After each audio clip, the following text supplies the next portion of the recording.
On the question of facts, you said in your written evidence to this committee very clearly that in respect of the information that you have got from Mr. Snowden, you've only published 1% of the information that you were given. Is that still correct? It's approximately correct. So we continue to publish stuff, but it's about 1% of what we were given. As far as I can see, you've had 58,000 files, so you're telling this committee that only 1% of the information in those files has now gone public? Yes. Later in the hearing, Alan Rusbridger elaborated on the standards he used when deciding how much of Snowden's leaked material to publish. It's harm versus good, it's authority, it's proportionality, 1%, not all of it, and it's no fishing expeditions. And one of the things I said to the reporters right at the beginning of this is we're not going to use this as a brand tub for stories. There is stuff in there about Iraq, Afghanistan. We're not even going to look at it. That's not what Edward Snowden was doing when he wanted journalists, responsible journalists, to go through this material.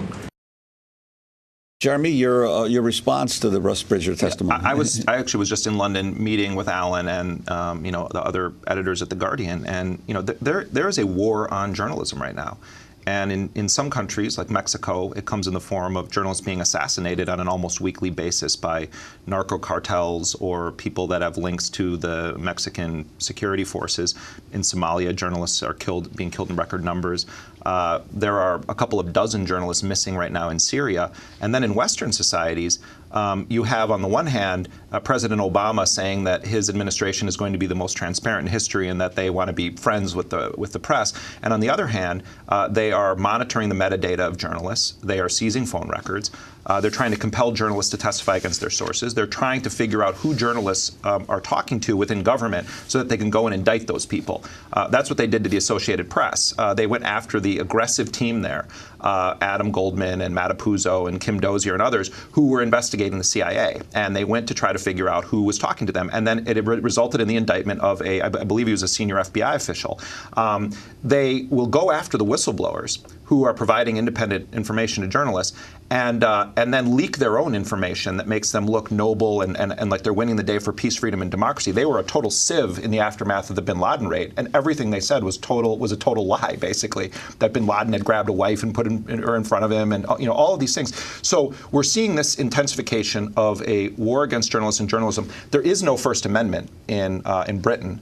And I think that seeing people like Carl Bernstein and others stand up and defend The Guardian here is great. But we also have a First Amendment here. Our profession, our trade, is the only one specifically cited in the Constitution for a reason. When all three branches of the government are colluding against the interests of the people, it's the responsibility of journalists and journalism at large to hold them accountable. But this White House, like Bush's before, they seem to want only state media. They want everything to look like MSNBC.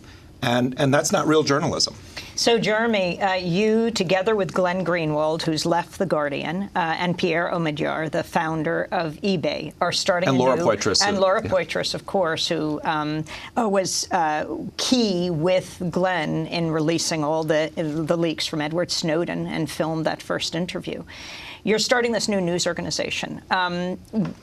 What are you doing? What's it going to be called? And Alan Rusbridger said they've perhaps released 1% of the information that Snowden got. Will you be releasing more of that? Yeah, I mean, well, first of all, just to answer your initial question, Pierre, Laura, Glenn, and I started having a series of conversations, communications several months ago. Glenn and Laura and I were already talking about creating some kind of a news site that we were going to use, not necessarily to replace what we do in our normal journalistic lives, but an additional outlet. And we were going to do a Kickstarter campaign, basically beg for money, and maybe try to hire one or two young journalists who would work with us on it. And at that sort of moment, I was in Rio discussing this with Glenn, and then we get this email from a mutual friend of Glenn's and Pierre's, basically saying that Pierre, is working on starting this new news organization and wants to talk to you about possibly contributing. And that sort of kicked off this process then, where it was clear that Pierre's goal with this, which was to build a news organization that would have an inherently adversarial posture toward the state and those in power, was in line with what we wanted to do. And in a million years, if you had told me a year ago, oh, you'll be working on a project with the founder of eBay, I think I would have laughed, because it would be sort of antithetical to everything I think would happen. And yet he has made clear that he wants this to be a journalist-led organization, and there's going to be resources to do long-form investigative reporting as well as rapid response analysis.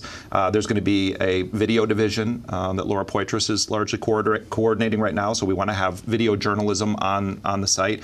And we also are hiring a team of very savvy information security people who are going to build tools for whistleblowers and are going to protect the integrity of the site and the communications of journalists. So basically, this is an attempt to confront, initially now in the United States, the government's attempt to quash the First Amendment and the Fourth Amendment to the Constitution. And that's Pierre's major goal with this organization, and it's in line with what Glenn and I and Laura believe journalism should be about. And his the evolution in his thinking that got him to the point where he wanted to create this kind of a news organization, has it given you any sense of how that developed? Well, he started a site called Civic Beat. He lives in Hawaii and helped to found the Huffington Post site that's in Hawaii, and has dabbled in other media ventures. And before we started working, I talked to people who worked with him, and it really sounds like he is an effective he's a very effective leader in the ventures that he sets out to create. And my understanding is that he was so deeply offended by the extent of the surveillance that the NSA is doing on primarily Americans, was his concern, that it started him thinking that he wanted to do something much bigger than just a regional site, that he actually wanted to go for it and build a major news organization. He had looked at, I think, buying the Washington Post. He said that publicly in an interview.